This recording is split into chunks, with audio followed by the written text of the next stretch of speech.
How to delete all data on iPhone before selling.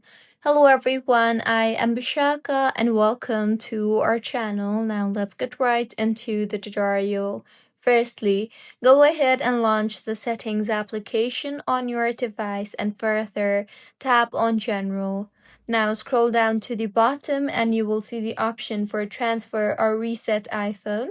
Tap on the transfer or reset iPhone option you see there and then tap on the erase all content and settings option.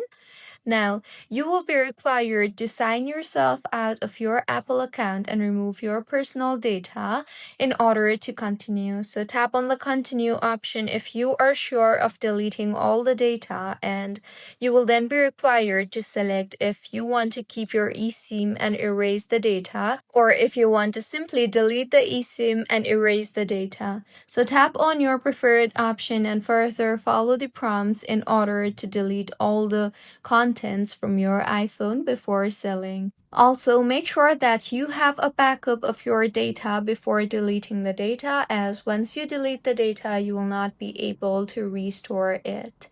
So, this is how you can delete all iPhone data before selling. If you find this tutorial helpful, please like the video and do comment if you have any queries.